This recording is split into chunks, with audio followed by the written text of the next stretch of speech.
Olá, meus amigos. Olá, meus amigos. Estamos ao vivo pelo Facebook, aqui pelo Querol Barra do Jucu. Boa noite a todos. Que Deus abençoe a vida de todos vocês. Estamos hoje na Escola Talmidim, ainda falando um pouquinho sobre a carta do apóstolo Paulo aos Gálatas. Muito bem, vamos hoje terminar o primeiro capítulo, tá bom? E gostaria que você agora pudesse abrir a sua Bíblia. Vamos estar orando ao Senhor e vamos estar agora falando a respeito da carta aos Gálatas. Muito bem. Começamos aqui. Beleza. Estava desligado o microfone. Muito bem. Estamos ao vivo para o Facebook, glória a Deus, no Querol Barra do Jucu, e também pelo YouTube. Daqui a pouquinho o estudo vai estar no nosso canal Querol Barra do Jucu no YouTube. Glória a Deus. Desde já peço para vocês se inscrever no nosso canal, dar o seu like e ativar o sininho para as notificações. Muito bem, Gálatas capítulo 1, verso de número 13 ao 24. Vamos orar ao Senhor e vamos pedir agora a cobertura do sangue dele sobre nossas vidas e que você seja ricamente abençoado por esse estudo em nome de Jesus. Pai querido, Pai amado, nós te agradecemos, te louvamos, pedimos agora, Senhor, a cobertura do teu sangue sobre nossas vidas. Traga, Senhor, uma revelação, ó Pai, para que nós possamos expor a Tua Palavra de maneira clara, de maneira objetiva, que nós possamos aplicar essa palavra em nome de Jesus. Esse estudo, nós oramos assim, pedimos assim, e em Teu nome te agradecemos por todas as coisas, hoje e sempre. Amém e amém. Muito bem, queridos, muito bem. Vamos lá, pegue a sua Bíblia, por favor, você que está com a sua Bíblia aberta, vamos estudar a carta de Paulo aos Gálatas, Paulo apóstolo aos Gálatas, capítulo 1, verso de número 13 ao verso de número 24, que diz assim a palavra do Senhor: porque já ouvistes qual foi antigamente a minha conduta no judaísmo, como sobremaneira perseguia a igreja de Deus e assolava, e na minha nação excedia em judaísmo, e muitos da minha idade, sendo extremamente zeloso das tradições de meus pais. Mas, quando aprouve a Deus, que desde o ventre de minha mãe me separou, e me chamou pela sua graça, revelar seu Filho em mim, para que o pregasse entre os gentios, não consultei a carne, nem o sangue, nem tomei a Jerusalém, a ter com os que antes de mim eram apóstolos, mas parti para a Arábia e voltei outra vez a Damasco. Depois, passados 3 anos, fui a Jerusalém para ver a Pedro, e fiquei com ele 15 dias, e não via nenhum outro dos apóstolos, senão a Tiago, irmão do Senhor. Ora, acerca do que vos escrevo, eis que diante de Deus testifico que não minto. Depois fui para as partes da Síria e da Cilícia, e não era conhecido de vista das igrejas da Judéia que estavam em Cristo, mas somente tinham ouvido dizer: aquele que já nos perseguiu anunciava agora a fé que antes destruía, e glorificavam a Deus a respeito de mim. Glória a Deus. Bom, Gálatas capítulo 1, versos 13 ao verso 24. Eu queria falar com vocês, a guisa de introdução, algo muito importante, e o tema desse estudo é: a mão de Deus é que dirige.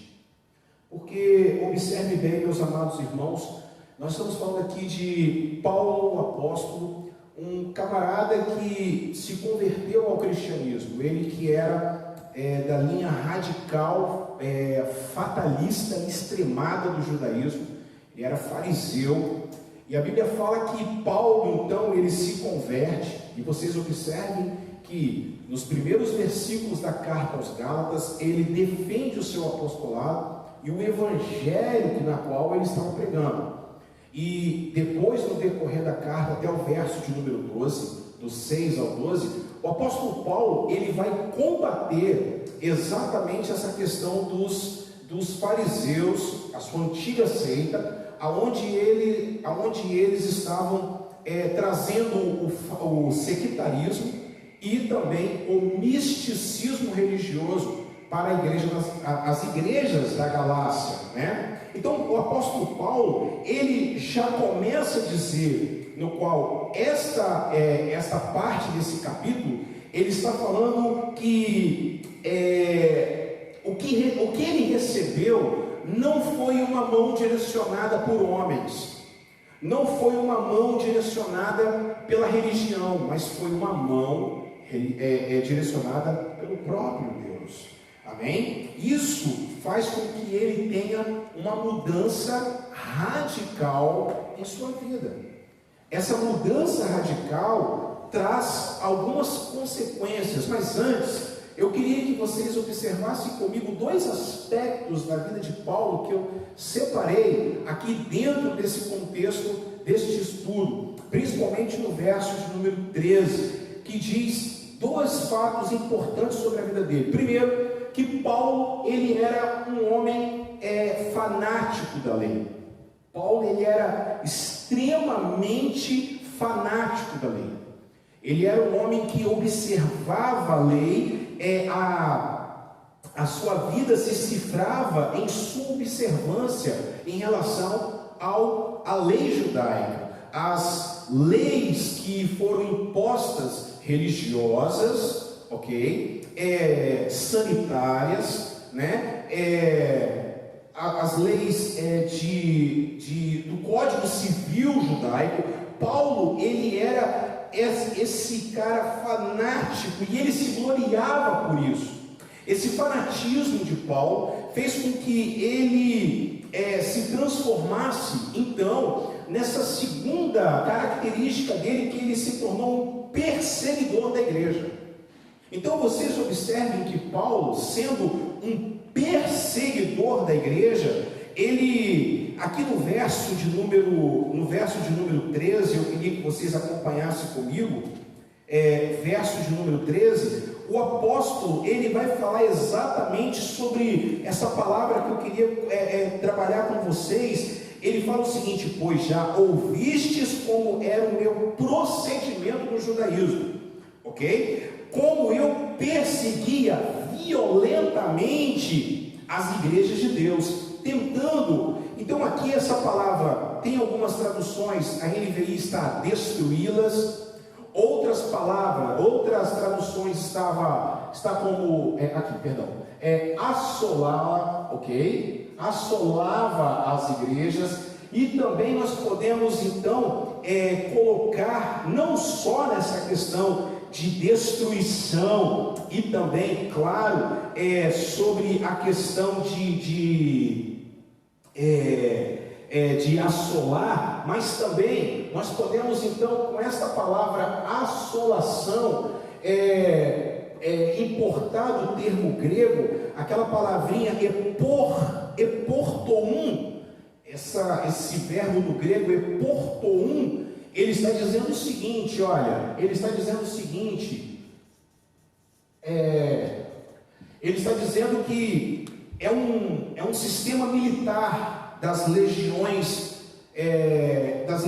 romanas, do pretoriado romano, todas as legiões romanas que eles chegavam na cidade e eles destruíam. Então olha só, o fanatismo faz com que Paulo se torne não só um fanático da lei, mas também ele se torna um perseguidor do evangelho. E essa palavra assolação, ele destruía, tem a ver de empilhar corpos, tem a ver de ele passar realmente como um trator e destruir todas as igrejas que pregavam o Evangelho de Jesus, na qual eles eram chamados do povo do caminho. Isso me faz fazer uma conexão, observe bem, em Apocalipse. Vocês podem observar lá em Apocalipse, no capítulo de número 2, a partir do verso 1, quando o Senhor Jesus escrevendo as 7 cartas, a primeira carta é direcionada para a igreja de Éfeso. E observem bem que o Senhor Jesus, através do apóstolo João, vai escrevendo para aquela igreja, falando que eles tinham um compromisso, um zelo doutrinário, a sua ortodoxia estava extremamente zelosa, mas a sua ortopraxia, ou seja, a sua vivência no Evangelho, ela se endureceu. É mais ou menos aquela frase do Guevara, né?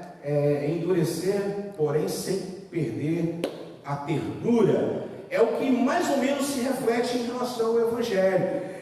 O apóstolo Paulo e toda pessoa fanática, observe, toda pessoa fanática a uma religião, tá? A uma igreja, observe bem, a uma denominação, a conceitos e preceitos humanos, se torna uma pessoa fanática, e esse fanatismo faz com que você se torne um perseguidor. E essa perseguição, vocês observem que nós estamos vivendo hoje no Brasil, por exemplo, essa polarização política, direita, esquerda, direita, esquerda, direita, esquerda. As pessoas estão fanáticas pela esquerda e as pessoas estão fanáticas pela direita. Não há um equilíbrio, não há um ponto de equilíbrio em relação à questão da política. Isso se reflete também em relação à igreja. Então Paulo e muitas pessoas infiltradas nas denominações estão lutando por causa da sua denominação, por causa da sua igreja, por causa da bandeira da sua igreja.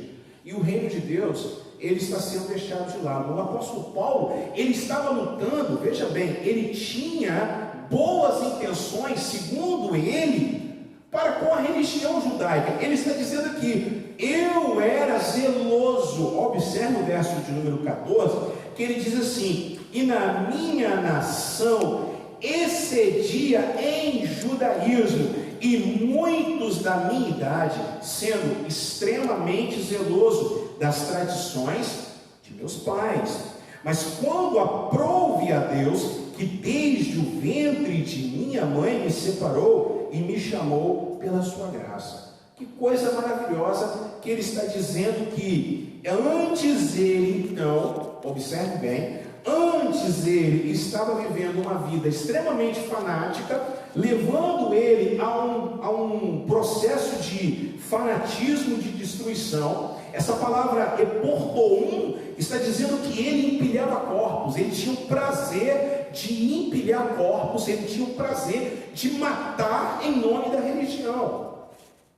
Era um fatalismo, era uma coisa extremada, era uma coisa extremamente possessa, cega, um coração extremamente duro, perdendo as práticas do primeiro amor. É isso que Jesus estava dizendo à igreja de Éfeso: vocês se endureceram na sua ortodoxia e a sua ortopraxia, ou seja, a sua vivência do Evangelho, o seu culto a Deus, vocês perderam. Vocês são ótimos na questão de fazer culto, mas vocês são péssimos na questão de vocês terem uma disciplina espiritual. Vocês estão observando bem isso? Então, meus amados irmãos, escute o que eu estou falando para vocês. Isso tem muito a ver com o que nós estamos vivendo hoje. O desespero de determinados líderes religiosos é que eles acham que as pessoas vão ficar firmes, estando todos os dias na igreja como algo físico. Mas nós temos que entender que o cristianismo, o Evangelho de Jesus, ele vem de dentro para fora. É esse caleidoscópio que está dentro de você, que vai crescendo, essa espiral que vai crescendo e vai fazendo de você uma pessoa fortalecida pela graça de Deus. Agora, no verso 14 ainda, eu quero separar dois pontos importantes aqui em relação ao que o apóstolo Paulo fala, para depois eu entrar na aplicação dessa palavra e também, claro, desse estudo. Eu quero trazer hoje algo para você refletir nos 4 lugares onde nós, como enviados de Deus, precisamos estar. Então observe bem, quando você é direcionado pela mão de Deus. Olha o verso 14 que diz: na minha nação residi em judaísmo, e muitos da minha idade, sendo extremamente zeloso das tradições de meus pais. Ou seja, o apóstolo Paulo, ele aprendeu aos pés do mestre Gamaliel, tá? Que por sua vez foi ensinado pelos grandes rabinos Hilel e Shammai, ok? Gamaliel numa linha mais flexível, uma linha mais de um pensador, né? Uma linha mais branda da questão do judaísmo. E o apóstolo Paulo, ele já foi totalmente ao contrário do seu rabino, do seu grande mestre. Ele, como Talmide de Gamaliel, ele foi para uma outra prática da questão do judaísmo, que foi da perseguição, né? Agora, olha só que ponto interessante nesse versículo 14, que ele fala duas coisas impressionantes. Primeiro, mas que aprove a Deus, ok? Que me chamou desde o ventre da minha mãe. Então observe que Paulo está dizendo assim: olha, nada é um acidente. Nada é um acidente. Tudo está nos planos de Deus, ok? Tudo está nos planos de Deus, nada é um acidente. Então observe só que a ida do povo para o Egito, com Jacó levou 70 pessoas para o Egito, foi um plano de Deus. A ida de José antes foi um plano de Deus, ok? Quando Moisés foi jogado ali no rio Nilo e foi levado pela graça de Deus até a filha de Faraó, foi um plano de Deus. Quando Moisés foi expulso e ficou vagando no deserto, se preparando todo o caminho, onde 40 anos mais tarde ele iria passar com 3 milhões de pessoas, foi um plano de Deus. Observe bem, quando nós entendemos que tudo tem um plano, tudo tem o propósito de Deus, nós vamos entender o que está escrito em Romanos, capítulo 8, verso 28, né? Pois sabemos que a matemática, 1 mais 1 é 2, que todas as coisas cooperam para o bem daqueles que amam a Deus, que são chamados segundo o seu propósito. Então o apóstolo Paulo está dizendo aqui: nada é um acidente. O que está acontecendo no mundo não é um acidente. Deus está no controle de todas as coisas. Isso me faz ter uma conexão com Jonas. Quando Jonas, ele entrou no navio em direção ao ocidente, não ao oriente, ele saindo de Jope, ele, ao invés dele ir para o oriente, ele foi para o ocidente, ele foi para a Espanha, para Tarsis. Chegando no navio, indo para o lugar mais escondido talvez do navio, ali, naquele local, Deus teve que usar então a força da natureza. Quando o homem e a mulher não escutam a voz de Deus, Deus usa o seu poder, as suas obras, para que nós possamos escutar. Talvez é o que está acontecendo hoje no mundo. O mundo, talvez não, eu tenho certeza absoluta que o coronavírus está sacudindo o mundo para que as pessoas possam ouvir a voz de Deus. Vocês estão entendendo isso? Então Paulo, ele tem absoluta certeza que tudo está no controle de Deus. Todas as coisas estão no controle de Deus. Louvado seja o nome de Jesus. Não tem nada de imprevisto para Paulo, não tem nada de imprevisto em qualquer situação da vida dele, meus amados irmãos. Tudo está no controle de Deus.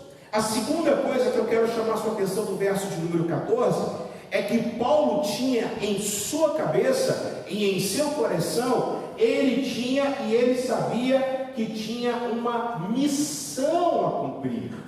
Ok? Paulo tinha uma missão a cumprir. Ele disse lá no verso número 14 que importa que aprove a Deus que desde o ventre da minha mãe, ou seja, não há nenhum acidente nisso, me separou e me chamou pela sua graça. Observe que ele era um zeloso pelo judaísmo, pela lei mosaica. Agora, ele é algo antagônico, ele está virando completamente a sua direção, ele está dando uma volta de 180 graus, ele está tendo uma metanoia, e aí ele está vivendo agora inteiramente pela graça de Deus. Vocês estão entendendo isso? Ok? Está vivendo isso. Agora, Paulo, ele fala então nessas palavras que ele tinha o quê? Uma missão a cumprir. Que missão é essa? Que missão é essa que Paulo tinha? Pregar a Jesus, o Filho, o Emanuel. Paulo tinha uma missão de quê? Antes, ele tinha aquela missão bélica de empilhar corpos. Quanto mais corpos de crentes ele empilhava e ele matava, Paulo se sentia mais poderoso. Mas agora, Paulo tinha uma outra missão. E que missão é essa? Pregar a vida. Jesus. Ele tinha uma missão. Eu quero fazer uma pergunta para você, porque agora eu quero entrar mais profundamente no texto. Você já abraçou a sua missão? Você entendeu que você foi chamado não para ser servido, mas para servir? Você entendeu que você não foi chamado para ser, um mero espectador, mas você foi chamado para ser um missionário? Eu vou usar as palavras sabiamente, se eu concordo com George Ladd, em seu comentário da carta aos Gálatas. Ele diz o seguinte, abre aspas aí, ele fala o seguinte: Paulo não pensava que tivesse sido eleito para a honra, mas para o serviço, para a diaconia. Ele foi chamado para servir. George Ladd ainda continua dizendo, não para o fácil, mas para o difícil. O general, palavras agora de William Barclay, o general escolhe os seus melhores soldados para as mais campanhas árduas. O professor, segundo Barclay, escolhe os seus melhores alunos para os estudos mais difíceis, fecha aspas. Paulo sabia que tinha sido salvo para servir. É o que acontece com a gente. É o que acontece conosco. Por exemplo, aqui atrás das câmeras está o Marcos Mois, líder do Ministério de Adoração e pastor dos jovens da nossa igreja. Está eu e ele aqui na comunidade. Ele está servindo. Vocês estão entendendo isso? Serviço.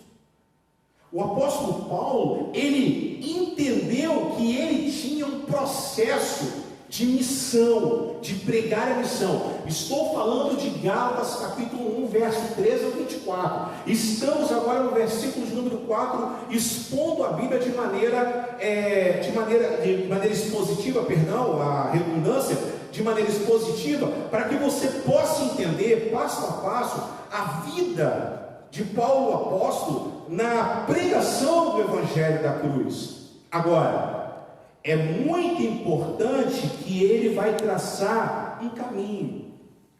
Ele vai traçar 4 lugares, ele vai para 4 lugares que eu quero chamar a sua atenção. Eu quero chamar a sua atenção que ele vai citar então, destes versículos, 4 lugares aonde eu e você precisamos estar. Eu preciso que você anote, eu preciso que você grife aí na sua Bíblia, eu preciso que você faça um resumo, porque nós precisamos aplicar isso em nossas vidas. Então observe bem, o apóstolo Paulo, ele saiu do fanatismo perseguidor, ele então entende que ele foi chamado pela graça de Deus, amém, ok? Ele entende que foi chamado pela graça de Deus, ok? E aí, o apóstolo Paulo entende que nada na vida dele foi por acaso, a vida dele foi o quê? Foi para servir e para pregar o Evangelho. Só que para pregar o Evangelho, a gente precisa tomar algumas decisões. Para pregar o Evangelho, a gente precisa estar em alguns lugares. Para pregar o Evangelho, não Paulo entendeu que não era ele tinha que ser mais um crente para esquentar o banco, ele precisava tomar algumas atitudes. E ele vai para 4 lugares que eu quero chamar a sua atenção nessa noite. E simbolicamente, tipologicamente, espiritualmente, são lugares que a gente precisa estar. Interessante que o apóstolo Paulo, quando ele se converte, ele não volta para Jerusalém. Então, o primeiro lugar que o apóstolo vai, o primeiro lugar que Paulo, o apóstolo, está indo, olha só o que diz, a partir de então, os versículos, quando ele fala que revelar o seu Filho em mim, para que pregasse entre os gentios, ou seja, ele tem uma missão clara, pregar o Evangelho de Cristo, servindo as pessoas. Então ele vai falar assim: nem tornei a Jerusalém a ter com o que antes de mim eram apóstolos, mas parti para a Arábia. Então, primeiro lugar que a gente precisa estar é na Arábia, ok? Na Arábia significa, sabe o que, meus amados irmãos? Ele fica lá por cerca de 3 anos. 3 anos na Arábia. Arábia significa deserto, significa solitude, significa preparo, ok? Preparo. Aqui nós podemos viajar agora nesse texto.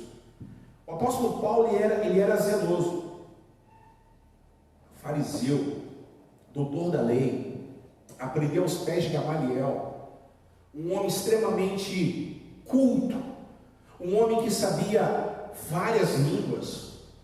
O apóstolo Paulo, para mim, na minha humilde opinião, está entre as 10 pessoas mais inteligentes que já passaram sobre a terra. Um cara extremamente culto.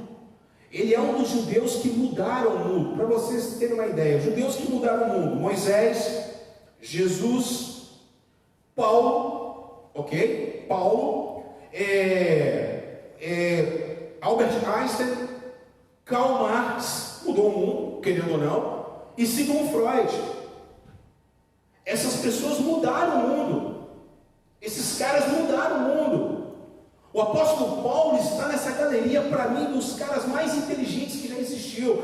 Paulo poderia ir lá para Jerusalém e falar bem assim: agora eu vou pregar o Evangelho, porque eu sou mestre, porque eu aprendi com fulano, Bertano, Cicrano, eu tenho bagagem, eu tenho mestrado, eu tenho doutorado, eu tenho diploma, eu sou um cara extremamente capacitado. Não! O apóstolo Paulo fez o inverso. Ele foi na onda do seu mestre Jesus. Ele foi para a Arábia, ele foi para o deserto, ele foi para a solitude, ele foi para o preparo. Ele ficou 3 anos sozinho, se preparando, apenas ouvindo uma voz, a voz de Deus.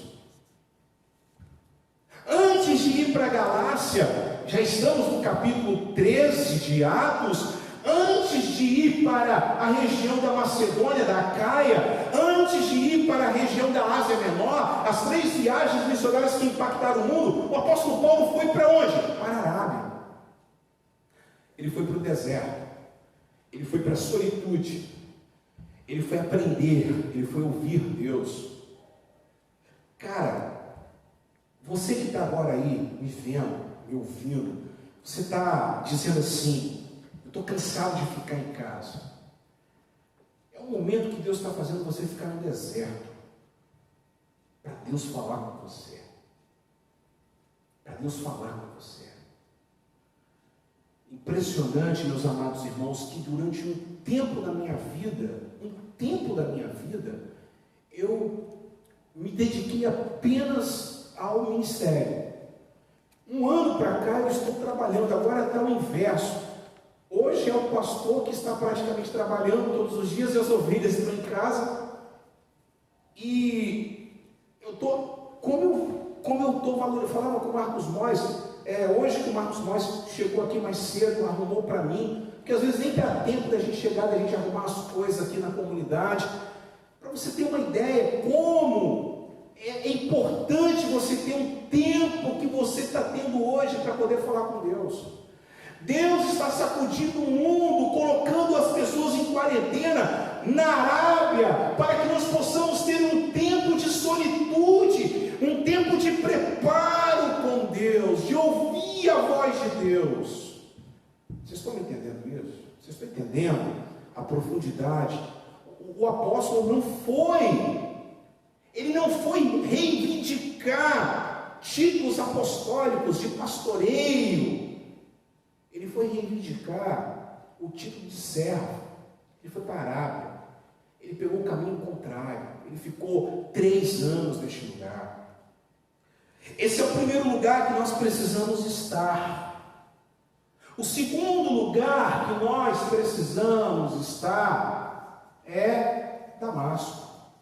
Observe só, na continuidade da palavra, Paulo apóstolo diz assim: e depois, olha só, parti para a Arábia e voltei outra vez para Damasco. Observe, ele estava em Jerusalém, pegou a carta de recomendação, capítulo 9 de Atos, foi para Damasco para poder empilhar os corpos que ele já estava, o sangue já estava correndo na sua boca. A caminho de Damasco ele teve um encontro com o Messias, o Emanuel. Ele se converte, ele vai para casa e lá Ananias impõe as mãos sobre ele e ele é curado da cegueira. Ele vai para a Arábia, ele tem que sair escondido daquele lugar, ele vai para a Arábia, ele fica 3 anos lá. Olha só, não tem esse negócio de já se converteu hoje, já está falando, irmãos, com todo o respeito que eu tenho, pelo trabalho em células, pelo trabalho que for, e eu também já tive esse pensamento, hoje eu não tenho mais. Hoje eu acordei para mim desse sono da indolência. Não se pode dar um ministério na mão de um neófito. Não se pode chamar uma pessoa de pastor, uma pessoa que é novo na fé. Não se pode dar um altar, um púlpito, um microfone para uma pessoa trazer uma palavra, uma pessoa que não tem uma estrutura emocional e espiritual para pregar para as pessoas. Hoje eu entendo isso, com o crescimento do Evangelho dentro de mim, com a profundidade que eu tenho estudado, que eu tenho buscado ao Senhor. Hoje eu sei disso, que o apóstolo Paulo, ele é prova disso. Ele poderia pregar o Evangelho, ele poderia pregar e falar com quem ele quisesse, mas você vai ver que ele só vai pregar anos mais tarde. O primeiro sermão dele está lá registrado em Atos, o primeiro sermão mesmo do apóstolo. Bom, ele volta para Damasco. Damasco é o lugar da obra inacabada. Damasco é o local que ele volta. Ele vai para a Arábia, ao invés dele ir para Jerusalém ou para outro lugar, um grande centro, ou ele ir para os apóstolos. Olha o que ele faz, ele vai exatamente ao contrário, ele volta para o lugar aonde ele aceitou a Cristo, aonde ele teve um encontro com Deus. E é esse lugar que cada um de nós aqui precisamos estar. Nós temos que ser bênção, é lá no nosso trabalho, é lá no lugar aonde nós encontramos a Cristo. Você vê bem, ele era um perseguidor em Damasco e acabou sendo o quê? Perseguido. Ele acabou sendo o quê? as pessoas ficaram com medo dessa pessoa, do apóstolo Paulo. Então observe que ele estava na Arábia e ele volta para o lugar onde tudo começou na vida dele, ministerial e cristã. Ele vai para Damasco. Qual é a sua Damasco hoje? Qual é a sua Damasco?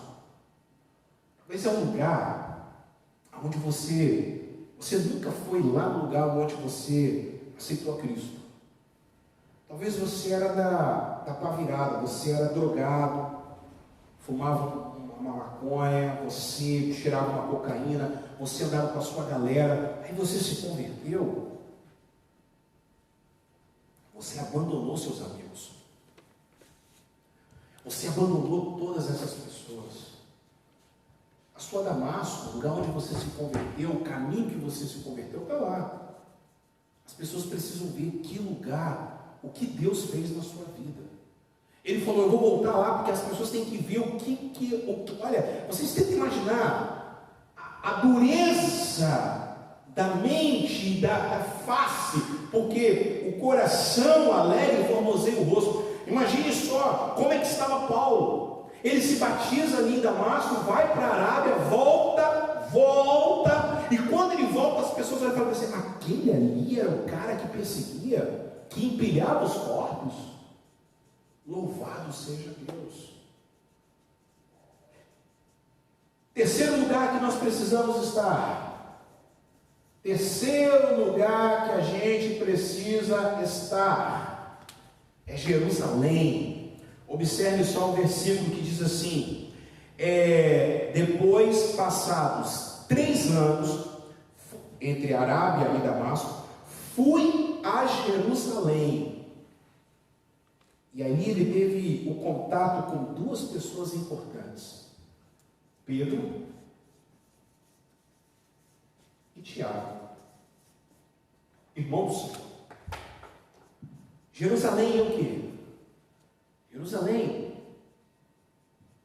existe um significado todo especial. Jerusalém é o lugar onde Jesus falou que primeiro tinha que ser pregado.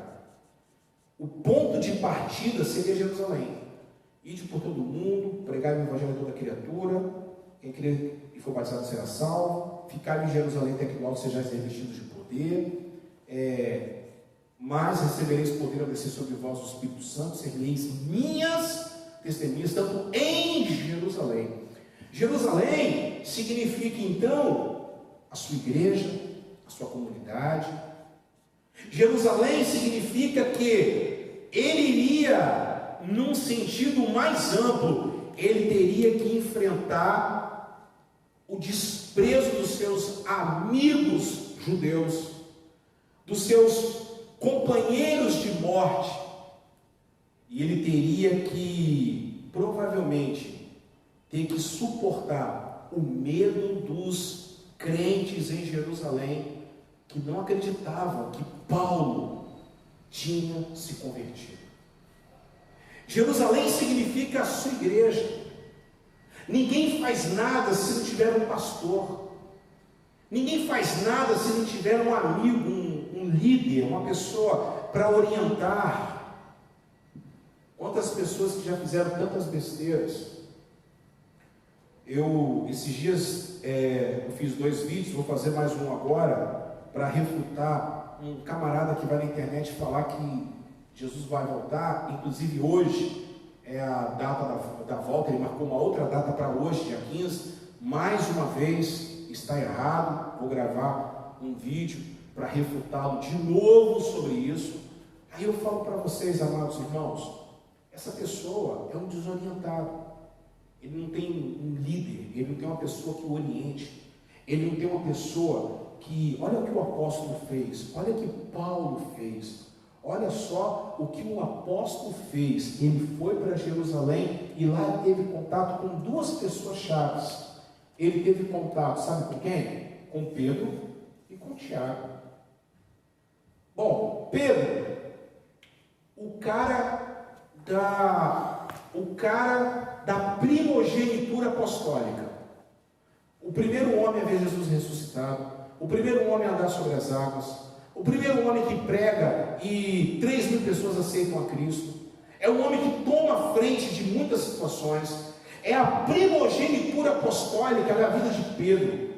É um homem que tem palavras de repreensão, como foi repreendido, mas um homem que tinha palavras ousadas.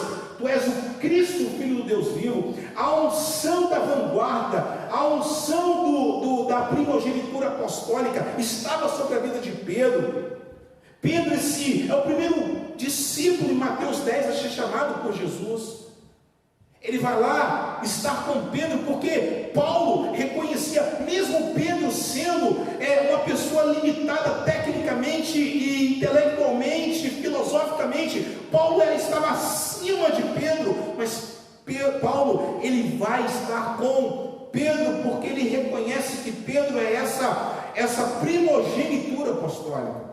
E ele vai estar com Tiago, o irmão do nosso Senhor. Ele fala, Tiago, irmão do nosso Senhor. Tiago, ele era quem? O bispo de Jerusalém. Ele era o líder da igreja. Ele prestava conta. Paulo, ele prestava conta. E não foi uma vez só não. A Bíblia fala lá em Atos, que quando ele volta com a oferta das suas viagens missionárias, o primeiro lugar que ele vai é procurar Tiago, para entregar o dinheiro das igrejas da Europa. Deram para a igreja de Jerusalém. Isso quer dizer, sabe o que? Paulo reconhecia a mentoria dessas pessoas para ele. Ele entendia que Pedro esteve com o Senhor. Ele teve contato íntimo com o Senhor. Ele entendia que Tiago tinha uma palavra de sabedoria, e ele era o líder da igreja, o bispo da igreja. Ele direcionava os passos da igreja apostólica. Esse é Paulo, sua igreja. Hoje você talvez não esteja indo ao templo físico, você é o templo. Mas quando você puder, você precisa valorizar isso, o seu pastor. Observe, por mais filosoficamente, intelectualmente, cientificamente, religiosamente, por mais avantajado o conhecimento de Paulo, ele se submetia a uma liderança, porque ele sabia quem eram os pastores dele. Ele sabia que quem levou ele para o ministério não foram esses caras, foi o próprio Senhor Jesus. Mas ele reconhecia a vida de Pedro e a vida de Tiago. Talvez seja isso que esteja faltando em sua vida. Você está em Jerusalém, só que aí ele vai para um outro lugar. Ele vai para Síria e para a Cilícia. E esses dois lugares, Síria e a Síria, na verdade a Síria da Cilícia, né? A Síria da Cilícia. Ele vai exatamente para a cidade onde ele nasceu, Tarso. Ele vai para o âmago da sua família. Ele volta para o lugar onde ele nasceu, biologicamente. Ele entende. Podemos até fazer um paralelo do que Jesus falou: o homem nasce da carne e da água e do Espírito. Da água é que nasce de Adão, nasce de São Paulo, do Rio, do Espírito Santo, de Vila Velha, da Barra do Jucu, de Guarapari, de Vitória. Mas o Espírito é quando ele nasce do alto. É esse nascimento adâmico que faz ele ir lá em Tarso falar para as pessoas, talvez para o seu pai, a sua irmã o acompanha, o seu sobrinho o acompanha. No momento que ele estava preso em Cesareia Marítima, lá em Atos, o seu sobrinho está lá. O seu sobrinho ouve o que estavam tramando contra ele. Ele vai pregar o Evangelho para essas pessoas. Ele vai pregar o Evangelho para os seus parentes. É Tarso que você precisa estar. E é impressionante como é que Deus faz as coisas. Impressionante, Marcos Mois, amigos de casa, como Deus faz as coisas. Deus te leva para a Arábia, para o deserto, para te ensinar a ouvir a voz dele. Deus te leva para Damasco. É o tempo de ir para Damasco. É o tempo de ir para Jerusalém. Mas agora é o tempo de você estar em Tarso. É o tempo de você estar na sua casa. É o tempo de você estar na sua família. É o tempo de você ganhar a sua família para Jesus. É o tempo de você cuidar da sua mãe, do seu pai. Hoje, a minha mãe me ligou cedo. Mamãe me ligou cedo. E já me botando terror, né? Já falando que queria que ela queria sair, que ela tem que pagar as contas dela, que não sei o quê. Me ameaçando, na verdade, né? Minha mãe. Me ameaçando. Que eu vou, que não sei o quê. Aí eu tive que depois ligar para ela e brigar com a minha mãe. Falar, vai ficar aí. Senão eu vou ter que te amarrar aí. Onde você está? Cuidando. Aí eu parei um momento, aí Deus falou assim, eu estou fazendo com que os filhos cuidem mais dos seus pais. Que as pessoas valorizem o momento de estarem juntas. Amém? Você precisa passar por esses lugares. Arábia, Damasco, Jerusalém e Síria da Cilícia, Tarso, seu lugar de nascimento carnal. Ele termina dizendo assim, aonde eu chegava, aonde eu ia, aquele que antes era perseguidor, agora, antes ele destruía, agora eles glorificavam a Deus a respeito de mim. Gente boa, em nome de Jesus, o apóstolo Paulo está nos ensinando hoje, através do Espírito Santo de Deus, que nós precisamos estar no centro da vontade de Deus. Que Deus abençoe você tremendamente. Eu quero orar por você nessa hora. Pai, pessoas estão agora voltando para Ti, estão reconhecendo o Senhor como o único e legítimo Salvador. Eu os abençoo em nome de Jesus. Amém. E amém. Meus amados irmãos, que Deus abençoe a vida de vocês. Lembrando que no próximo domingo nós vamos continuar com a nossa série de palavras Conexão Patmos. Vamos estar falando sobre a terceira igreja, tá? Ok? Domingo passado, excepcionalmente, nós não falamos sobre a Páscoa, tá bom? E, bom, antes de terminar, eu queria que o Marcos mais apontasse no YouTube ali, isso.